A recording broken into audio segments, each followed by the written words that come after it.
Una luz intensa, un túnel, paz, serenidad, bienestar. Son algunas de las visiones y descripciones que efectúan las personas que han tenido un encuentro cercano con la muerte. Hoy nos preguntamos si existe vida más allá de la muerte. Nos preguntamos también si existe vida en otros planetas. Y es que también hay numerosas personas que han vivido encuentros cercanos con ovnis. Sobre estos dos asuntos hablamos en el programa de hoy. OVNIs y encuentros cercanos con la muerte. Soy Bruno Cardeñosa y esto es Lo que sé del miedo.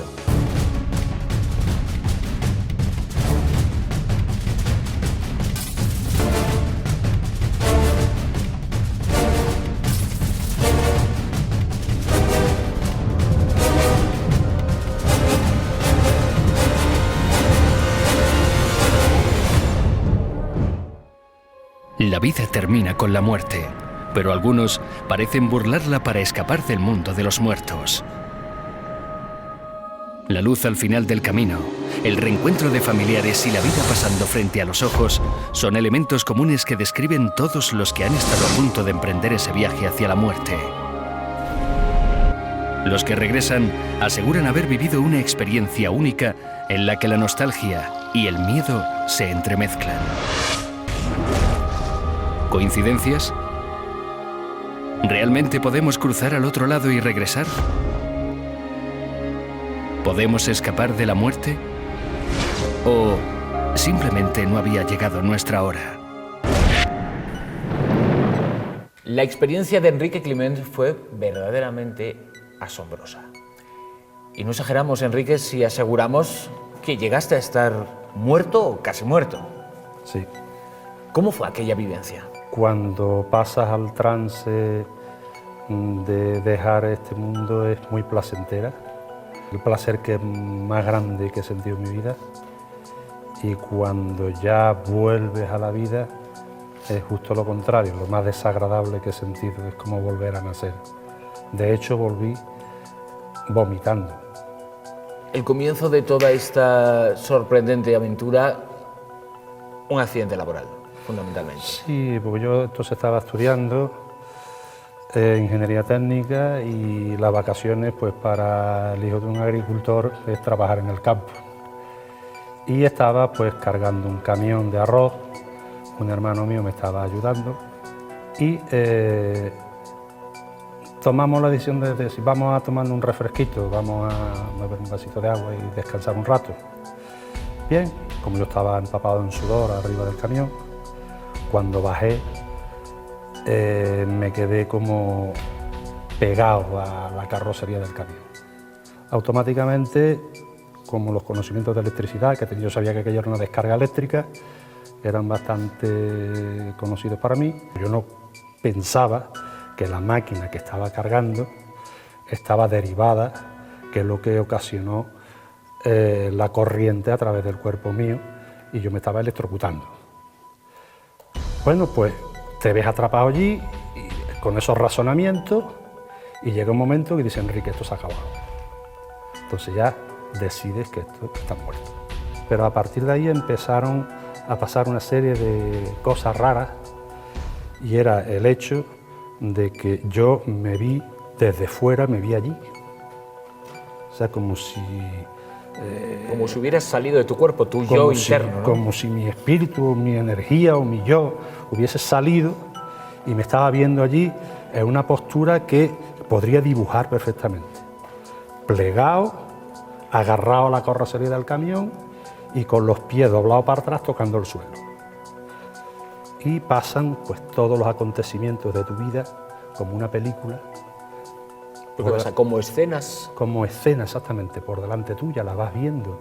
Toda la vida que recuerdas la va pasando por delante tuya. Si eres creyente, puedes incluso arrepentirte, o sea que el tiempo ahí no cuenta, no es como si estuviera en otra dimensión, ¿vale? Termina eso y empiezas a desconectar con todas las ataduras que tienes en el mundo. Familia, hermanos, amigos, dinero, todo lo que te ata a este mundo.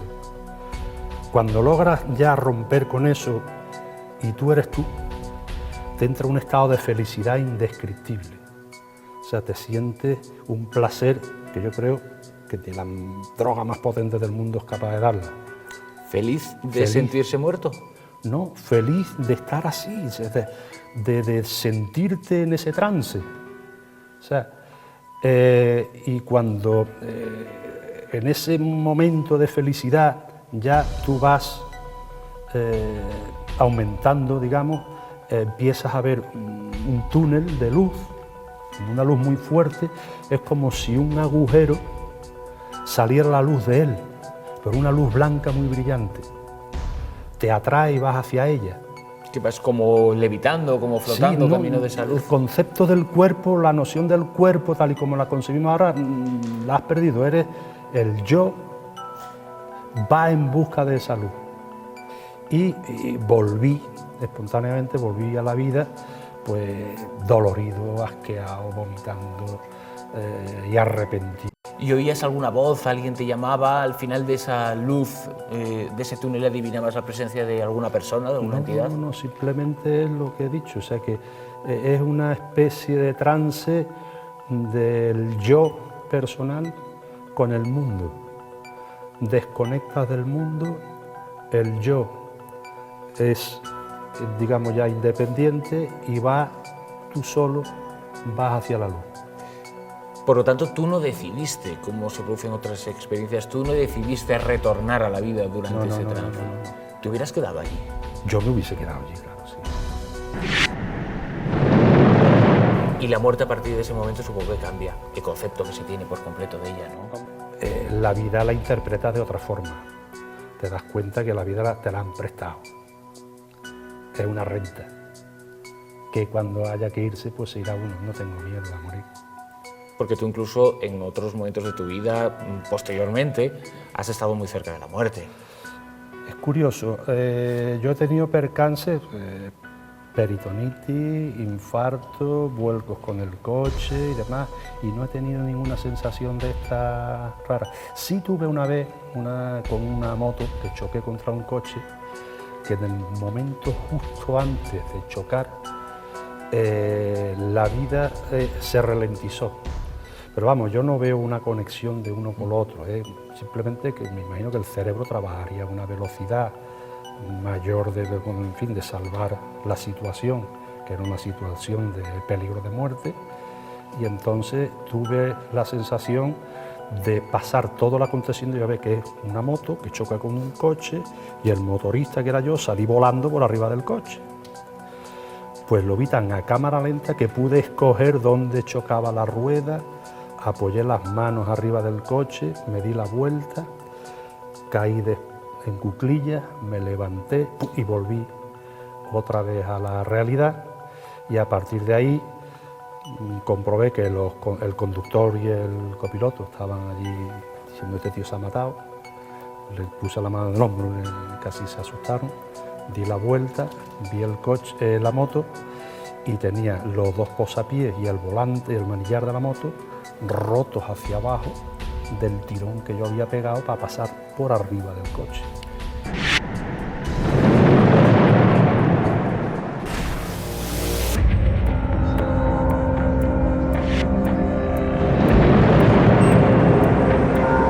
Nuestra ruta parapsicológica nos lleva a conocer los casos más sorprendentes de experiencias cercanas a la muerte.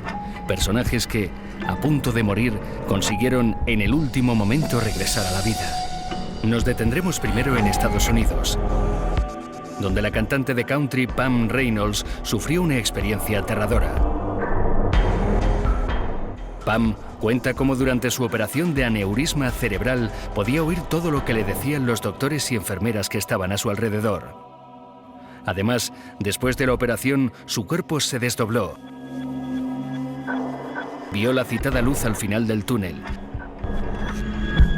Pasó toda su vida delante de sus ojos y finalmente sus familiares fallecidos le ayudaron a volver a la vida.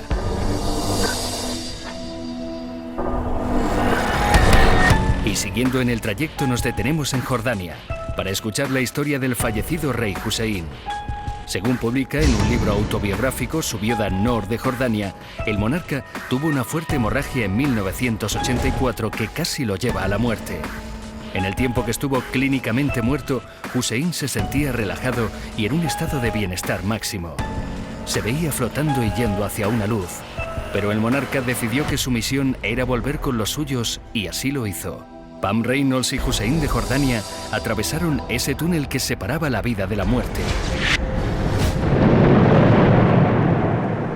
Mariano Betés es profesor en la Universidad de Alcalá, médico, psicólogo, psiquiatra y experto en las experiencias cercanas a la muerte. Has conocido muchos casos y después de muchos casos investigados y estudiados, ¿tu concepto de la muerte cuál es?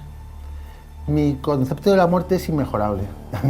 Es decir, yo he aprendido y estoy aprendiendo de estos casos que estamos estudiando desde hace ya bastantes meses, que la muerte es un proceso natural y es un proceso naturalmente, digamos, productivo. Es la culminación de la vida y como tal yo creo que hay que prestarle una atención, pero en plano positivo siempre, porque la muerte aporta muchas enseñanzas durante la vida. ¿Cómo se viven estas experiencias? ¿Siempre en el momento en el cual la persona que las sufre ha tenido un accidente de coche, o un infarto cerebral o un infarto de miocardio? ¿En ese momento en el cual el cerebro parece estar al borde de la muerte clínica? Bien, de hecho, hay algunas experiencias en las que se observa que el cerebro se paraliza, es decir, da la impresión de que muere el cerebro, o por lo menos está paralizado desde el punto de vista funcional. Y ahí es donde se producen todas estas experiencias. De todos los casos que tú has investigado, que has conocido de primera mano, ¿alguno que te haya llamado especialmente la atención? Pues mira, yo creo que todos tienen algo que te llama la atención. Y hay una cosa muy clara y es que se trata de un proceso universal. Es decir, y con unas características muy similares todas. Es decir, en algunos casos, por ejemplo, se observa que esa persona, la persona que está clínicamente muerta, empieza a observar desde arriba, desde la habitación, el ambiente de la habitación, la conversación, se nos va, se nos muere, y él lo está oyendo. Y él, sin embargo, no siente absolutamente nada más que una paz interior que te está exclusivamente acercándote a otra dimensión, la dimensión de un más allá, que no termina de atravesar porque tiene que volver otra vez al cuerpo de donde ha salido. Coordinadora de la Academia Internacional de la Conciencia, Obdulia Chico es una experta en el mundo de los viajes astrales. ¿Pero qué son los viajes astrales? El viaje astral, los viajes astrales es lo mismo que una experiencia fuera del cuerpo, donde un cuerpo más sutil que este cuerpo físico se separa del cuerpo físico y puede acceder a otras dimensiones que no son físicas, ¿no? Entonces, en este acceso a otras dimensiones no físicas, la persona que está experimentando el viaje astral puede contactar o tener relación con otras personas que pueden estar ahí fuera del cuerpo como ella, puede tener contacto también, ¿no?, con personas que han pasado ya por la muerte biológica y que están en ese periodo que están viviendo sin cuerpo físico, pueden acceder a casa de un amigo, pueden acceder a cualquier lugar donde la persona se proponga ir o alcanzar. Esto querría decir que nosotros, aparte de nuestro cuerpo físico, tenemos otro cuerpo inmaterial, espíritu, alma, astral, como lo queramos denominar, pero que es capaz de traspasar todo tipo de fronteras y que no tiene límites. Efectivamente. Uno de los abordajes que nosotros hacemos para hacer esta investigación es que somos seres que tenemos varios vehículos. Es decir, dependiendo en qué lugar nos estemos manifestando o interactuando, estamos utilizando un cuerpo o vehículo u otro. Por ejemplo, aquí en esta dimensión física, en nuestro día a día, la conciencia, que es lo mismo que el alma, el espíritu, esencia, ser, se manifiesta a través de este cuerpo físico. Pero cuando nosotros estamos en un viaje astral, pasamos por la muerte biológica, se está manifestando o está interactuando con otro vehículo, que es un vehículo también o un cuerpo objetivo, porque cuando nosotros tenemos una experiencia lúcida nosotros comprobamos de que ese cuerpo, ese vehículo más sutil existe. Entonces, cuando estamos fuera del cuerpo, en un viaje astral, o pasamos por la muerte biológica, nos estamos manifestando con ese otro vehículo que se llama cuerpo emocional, cuerpo astral o psicosoma, que lo llamamos nosotros en la institución. Antes de que se produzca ese retorno, ¿cuál es el proceso que sigue una persona que tiene un encuentro cercano con la muerte? Bueno, hay varias tipologías, ¿no? Pero esencialmente hay una que es, como antes te decía, la subida, la ascensión de la persona, la visión de la habitación y la aparición de un túnel, de una luz en la cual uno se siente atraído, la aparición de una serie de imágenes que te recuerdan los momentos más característicos, más importantes de tu vida. Hay incluso momentos en los que tú dices, me arrepiento de haber hecho esto. En fin, hay incluso hasta una interpretación de los hechos. Y un examen de conciencia casi. Como un examen de conciencia. En otros casos no hay absolutamente nada. La presencia o el conocimiento de personas que han fallecido. La idea o la voz que te dice tienes que volver. Muchos se arrepienten de haber tomado esa decisión incluso. Claro. Porque después, además eso se ve muy claramente en algunos casos, donde cuando vuelven a meterse en el cuerpo, se notan como constreñidos, como si se metiesen en un pantalón que no está en relación con el tamaño del cuerpo. Incluso hay casos en donde ese familiar o esa persona próxima que está al final del túnel y que parece que viene a recoger a quien está atravesando ese trance, esa experiencia al borde entre la muerte y la vida, se encuentra con una persona que no sabe que ha fallecido y que lo descubre después. Sí, desde luego, esto ha ocurrido en alguna ocasión, que la persona que vuelve de tener la experiencia, cuando narra que se ha encontrado con fulanito, dice, fíjate, fulanito, dice, no, es que fulanito ha muerto hace 2 días. Y no lo sabía. Y no lo sabías porque como estabas enfermo no queríamos darte la mala noticia. Y se entera de esa noticia durante la experiencia esta vez cercana a la muerte. Puedo hacer un viaje astral, pongamos por caso, y conocer qué es lo que hay al otro lado del hospital sin necesidad de desplazarme físicamente a este sitio. Efectivamente, porque ¿por qué ocurre esto? Porque nosotros en un viaje astral estamos realizando ese viaje en el momento exacto que se está produciendo. Es decir, que si nosotros nos estamos trasladando al otro lado de la sierra, en un viaje astral nosotros podemos percibir lo que hay ahí, en ese entorno, sin que nuestro cuerpo se haya movido de aquí del hospital. O sea, nuestro cuerpo se quedaría durmiendo, tumbado en un sillón cómodo, en el suelo, y nuestro cuerpo astral, nuestro psicosoma, estaría viajando al otro lado de la sierra y podría estar percibiendo lo que hay sin problema de ningún tipo. ¿Tú has llegado a efectuar viajes a lugares lejanos a través de este método? A lugares lejanos no, pero sí que he tenido la experiencia y la oportunidad de poder realizar un viaje, más de un viaje astral, ¿no? Viajes astrales, y uno puede verse, ¿no?, en otra ciudad.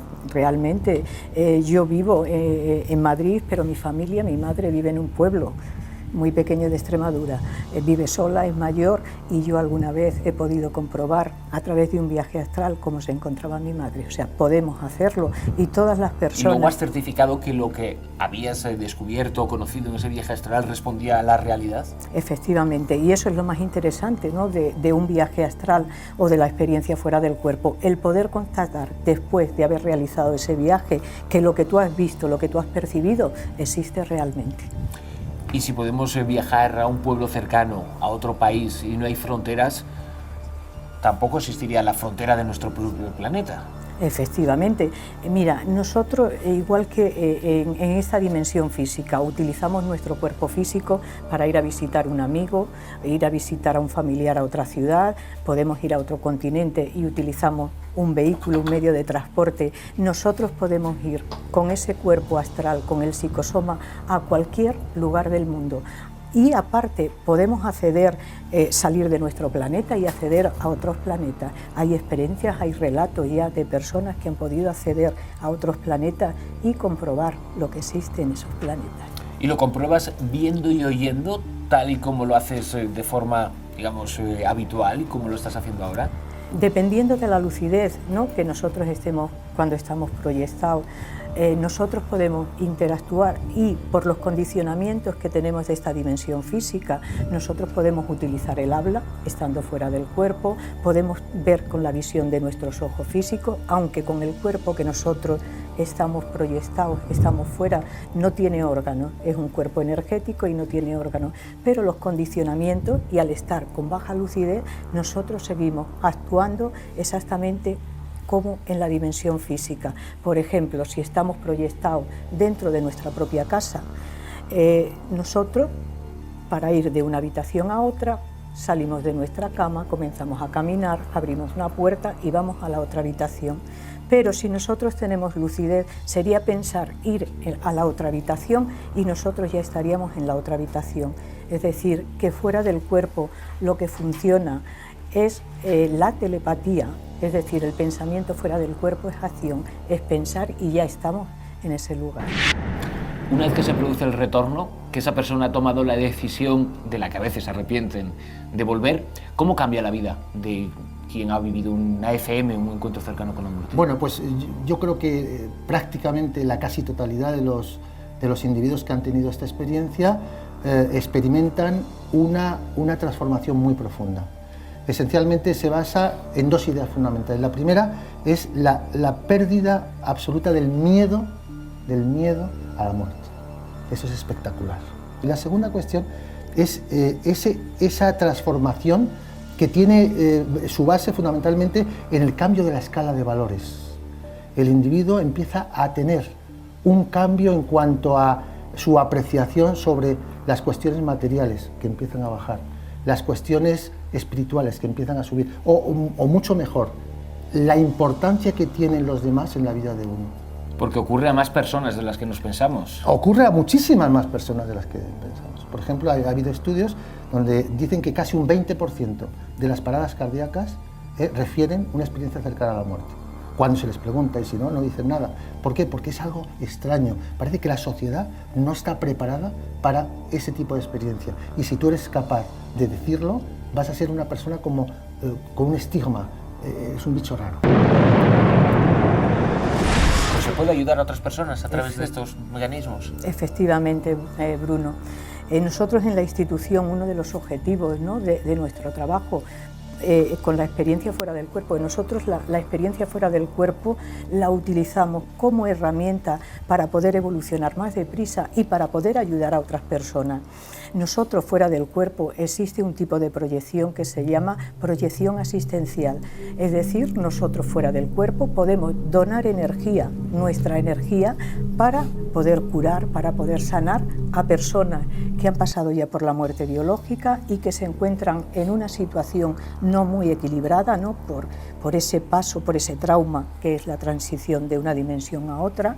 Y podemos también, nosotros fuera del cuerpo, ayudar a otras personas intrafísicas que están viviendo en la dimensión física a través de nuestras energías.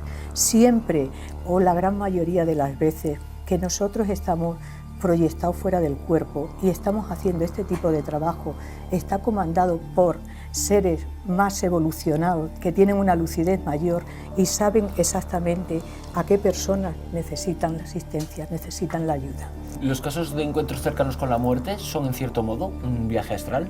Efectivamente, una experiencia cercana a la muerte es una proyección astral, es una experiencia donde la conciencia sale fuera del cuerpo, pero por motivos traumáticos, es decir, la conciencia sale por un trauma, por un golpe, por un accidente, por una cirugía, es decir, sale por algo externo a la propia voluntad de la propia conciencia, pero una experiencia cercana a la muerte es una proyección astral, es una experiencia fuera del cuerpo o es un viaje astral, que es lo mismo efectivamente. Un profesor universitario, un médico, un psicólogo, un psiquiatra, es decir, un investigador como eres tú, ¿te imaginabas que te ibas a encontrar todo este tipo de experiencias cuando comenzaste a investigar y a estudiar estos hechos? Bueno, pues nada. Mi carrera siempre ha sido una carrera basada en la ciencia más estricta Y estas experiencias yo siempre las he visto como cosas de alucinaciones, de personas incluso con problemas psicológicos, psiquiátricos, que después no he verificado, o con personas que tenían mucha imaginación, pero qué raro que todos tengan que nos cuenten la misma historia. Y esa historia, que en parte se puede explicar por ciertas sustancias que podemos segregar en un estado de prácticamente muerte cerebral, que ya dudo, pero que puede existir, no explica por nada otros muchos fenómenos, como por ejemplo el hecho de la visión alejada del cuerpo. Esa información viene de fuera, no viene de dentro de nosotros. Por lo tanto, tenemos que explicarlo hacia otras energías con las cuales conecta el individuo, y esa energía te permite, del exterior, te permite informarte e informar después al cuerpo de qué está ocurriendo. Si todo esto es así, podría significar que en un momento determinado, como a todas las personas nos han pasado, y a ti, evidentemente también, la necesidad de contactar con alguien próximo a nosotros, que ha fallecido en tiempos más o menos recientes, podría llegar a ser una realidad. ¿A ti te ha llegado a ocurrir? ¿Has llegado a tener esa necesidad? Hay muchas personas, por ejemplo, que pasan, ¿no?, por el trance de la muerte y se van, a veces quedan problemas, ¿no?, sin resolver, y la persona que se queda aquí en esta dimensión física siente la necesidad de contactar con esa persona, ¿no?, que falleció, para solucionar, para hablar, para dejar todo resuelto. Lo podemos hacer perfectamente, solamente que al principio, cuando una persona desoma o pasa por la muerte biológica, no es conveniente tener un contacto con él. ¿Por qué? Porque esa persona acaba de pasar por un trance. El pasar de una dimensión a otra, aunque nosotros decimos y hemos experimentado que la conciencia no muere, que sigue viviendo en otra dimensión que no es física, la persona tiene ahí un trance, un desequilibrio solamente por ese paso de dimensión. Entonces es mejor dejarlos tranquilos, serenos durante un tiempo, y luego nosotros podemos comunicarnos con ellos, hablar, relacionarnos con ellos, con ese cuerpo, con el cuerpo emocional. Y a partir de estas experiencias y de esta vivencia, ¿puedes quitarnos el miedo a la muerte? ¿Nos puedes decir qué hay allí? Efectivamente, mira, cuando uno tiene una experiencia, cuando uno sale lúcido fuera del cuerpo, se da cuenta, ¿no?, que la conciencia no muere, que lo único que estamos haciendo es cambiando de un vehículo a otro vehículo, que nosotros seguimos viviendo, que nosotros seguimos existiendo, y con unas capacidades mayores que tenemos aquí en esta dimensión física, con este cuerpo físico, porque podemos decir que el cuerpo físico restringe todas las capacidades que nosotros ya tenemos, no todas, o muchas de nuestras capacidades, y cuando nosotros salimos fuera del cuerpo, al dejar este cuerpo físico, tenemos una expansión mayor, tenemos un conocimiento mayor, vamos realmente a nuestro lugar de origen, al lugar de origen que es la conciencia. ¿Todas las personas estamos capacitadas para efectuar un viaje astral? Efectivamente, mira, el viaje astral o la experiencia fuera del cuerpo es una capacidad que es inherente a todo ser humano, o sea, todos tenemos la capacidad de poder desarrollar un viaje astral. ¿Qué ocurre? Hay personas ya que en esta vida que están viviendo tienen esa capacidad ya muy desarrollada y experimentan el viaje astral de una forma natural, sin necesidad de realizar ningún trabajo, ningún esfuerzo.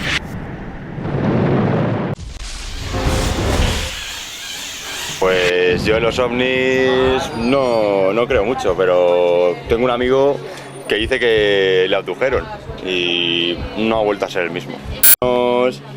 Y cuando él estaba en el campo, una noche de acampada, y no ha vuelto a ser el mismo.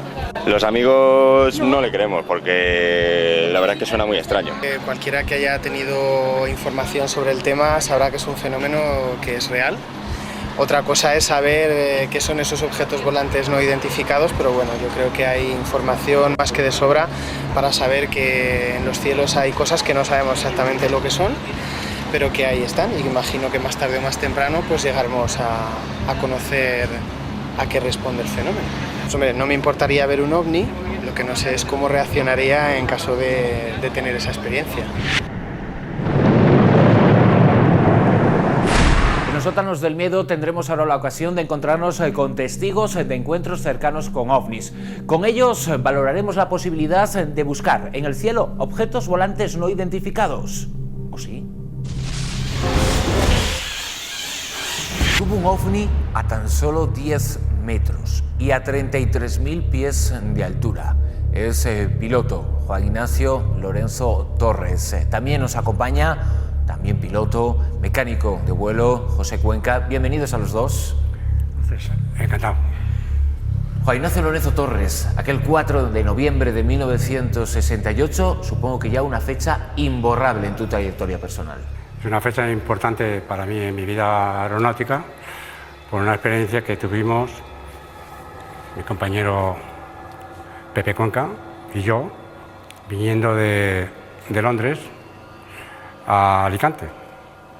Y como has apuntado, nosotros teníamos un nivel de vuelo 33.000 pies. Cuando llegamos al FIR de Barcelona, por unas circunstancias que no nos esperábamos, nos hicieron descender de nivel. Entonces fue cuando le dije yo al copiloto, le dije, oye, a ver si vemos el tráfico, porque si tú ves el tráfico que viene en dirección opuesta y ellos no ven a nosotros, pues siempre te autorizan a recuperar nuestro nivel inicial, ¿no? Que era el idóneo para cenar, como ya he dicho.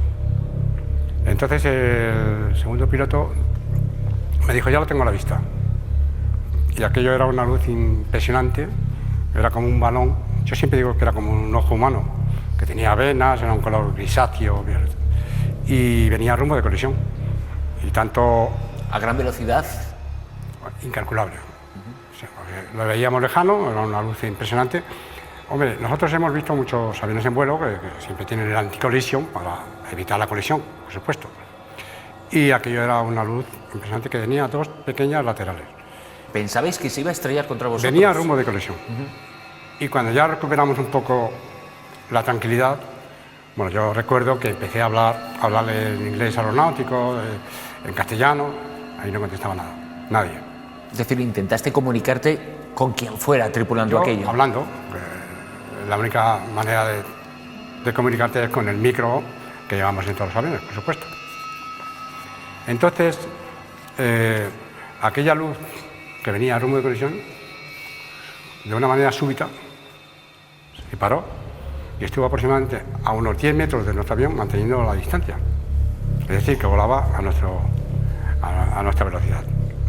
Entonces empezó a desplazarse a derecha, izquierda, abajo, de una manera impensable, ¿no? Porque no hay traje anti-G que resista esas aceleraciones.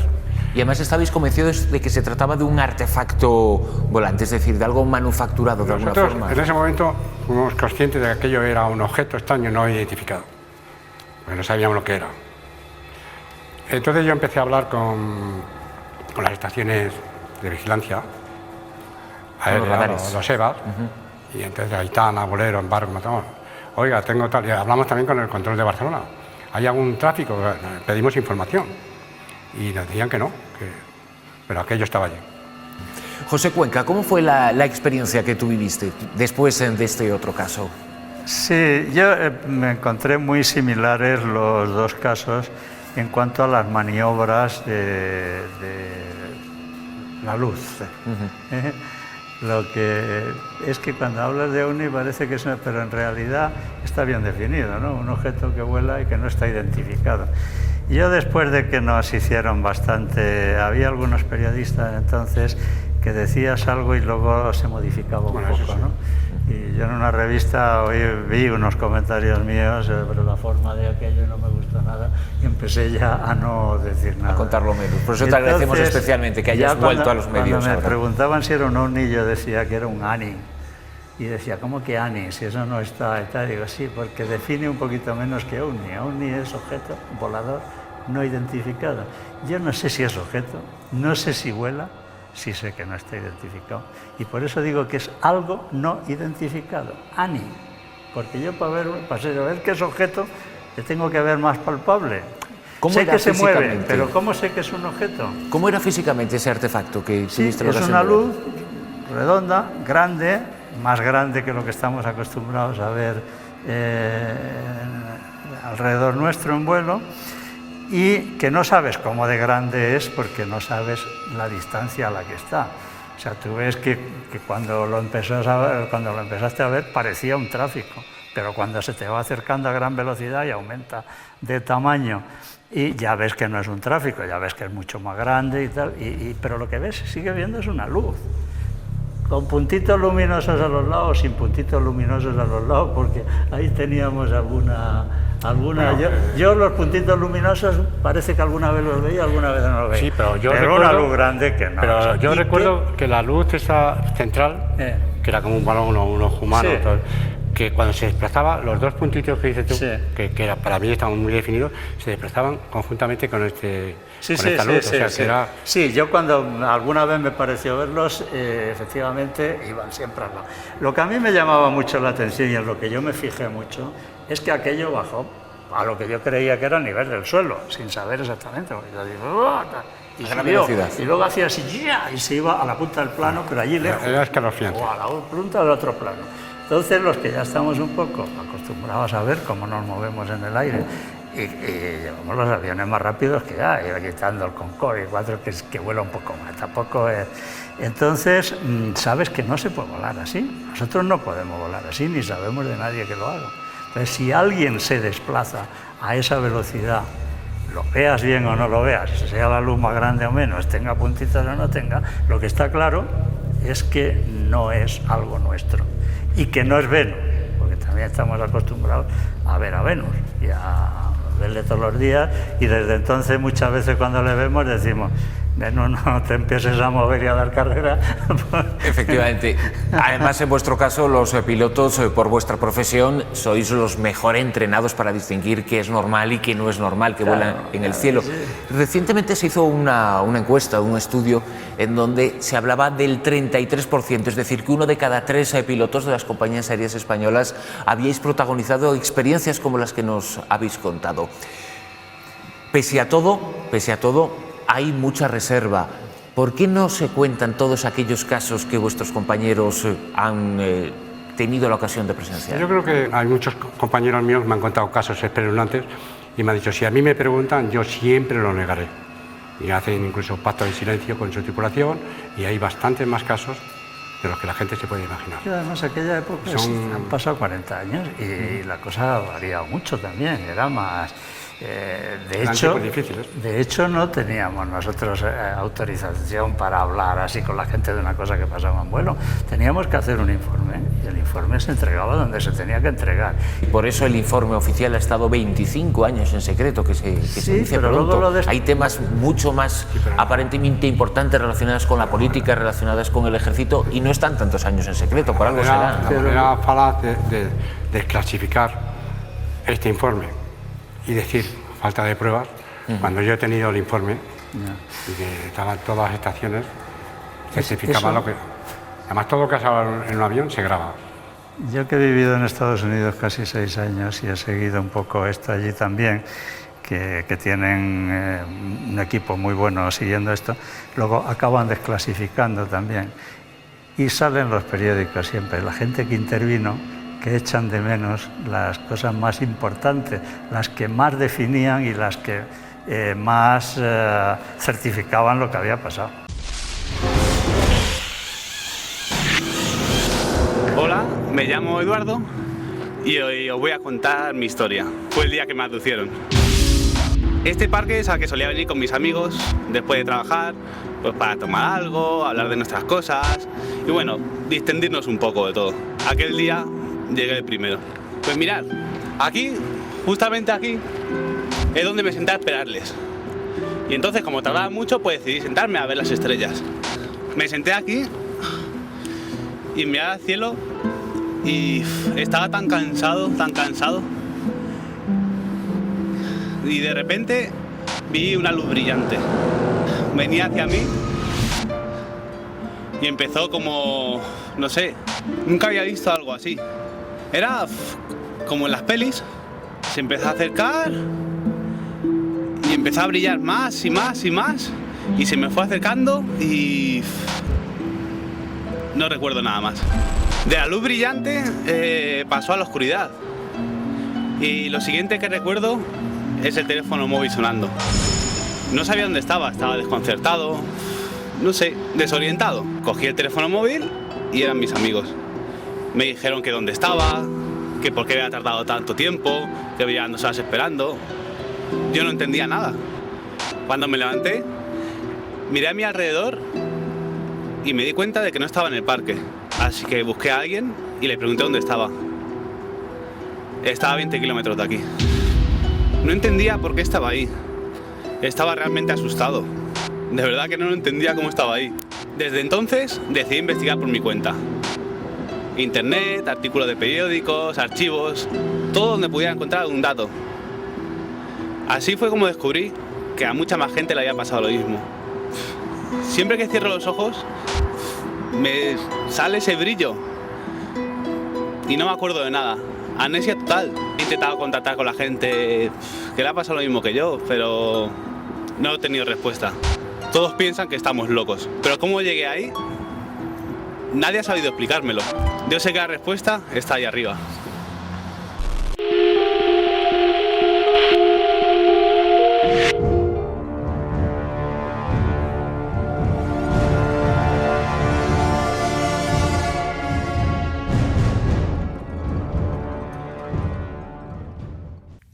Nos situamos en 1996 en la localidad holandesa de Argen. El protagonista es un hombre de 44 años, viaja en autobús. En ese momento siente un latigazo, le atraviesa el corazón y cae inmediatamente fulminado.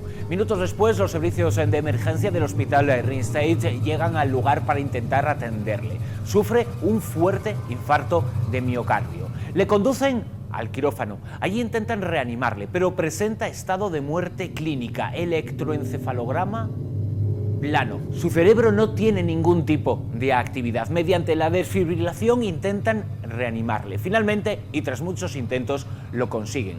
Ha revivido, prácticamente ha resucitado. Horas después, ya en su habitación, pide a una de las enfermeras que le ha atendido que le devuelva la prótesis dental que durante la operación le ha sacado y ha guardado para poder intubarle. Ella le dice que es imposible que él pudiera saber eso, que se encontraba en estado de muerte clínica, que no ha podido ver absolutamente nada. Sin embargo, él, en ese instante, comienza a describir lo que le ha ocurrido durante la operación, lo que le ha ocurrido durante ese proceso de reanimación, y explica cómo salió de su cuerpo, cómo se situó en el techo del quirófano, cómo vio toda la escena a la perfección y cómo vio las operaciones que efectuaba la enfermera y el resto de médicos del equipo. Al frente de ese equipo de médicos se encontraba el doctor Pim van Lommel, que escucha su testimonio, que atiende a la descripción que efectúa el testigo del suceso. Inquieto, decide investigar muchos otros casos de estas características, decenas, cientos de episodios. Finalmente, tras su investigación, publica el resultado de su trabajo en la revista médica The Lancet, que es una de las revistas científicas más importantes del mundo. Nada que no esté suficientemente comprobado puede aparecer en sus páginas. Y en sus páginas el doctor Pim van Lommel asegura que los encuentros cercanos con la muerte son absolutamente reales. Incluso me decía el doctor Pim van Lommel que certificaban que la conciencia era capaz de sobrevivir a la muerte. Este tipo de experiencias, que se conocen desde hace muchos años, han sido objeto de múltiples controversias. Una de las explicaciones que han ofrecido los escépticos a este tipo de casos es que el cerebro puede sufrir una serie de alucinaciones mediante endorfinas naturales. La explicación, sin embargo, no vale en todos los episodios. En primer lugar, se han efectuado en laboratorio pruebas con esas endorfinas y los testigos de esas alucinaciones no describen la clásica experiencia de encuentro cercano con la muerte como las que hemos escuchado en este programa. El túnel, la luz al final del túnel, la revisión de los diferentes episodios de la vida, eso no se produce en las experiencias que describen las personas que han sido sometidas a tratamiento con endorfinas para poder averiguar si sus alucinaciones correspondían con los encuentros cercanos con la muerte. Incluso una investigación efectuada por un cardiólogo de Georgia, en los Estados Unidos, el doctor Michael Sabon, comprobó de forma fehaciente que los testigos llegan a la muerte clínica cuando sufren estas experiencias. Lo hizo con uno de sus pacientes. Durante la operación, para poder sanarlo, fue necesario provocarle de forma controlada un estado de muerte natural.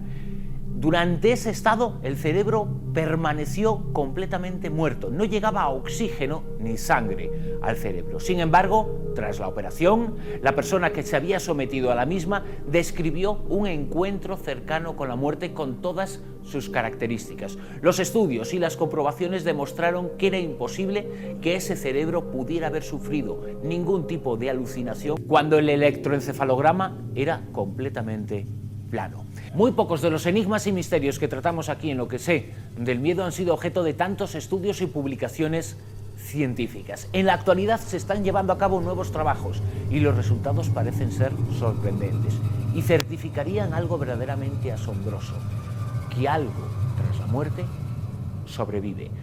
Una investigación cuyos resultados son extraordinariamente esperanzadores. Nosotros seguimos buscando respuestas a enigmas y a misterios. Mientras tanto, recordad que hay otros mundos, pero están en este, y en este siguen ocurriendo cosas que necesitan explicación.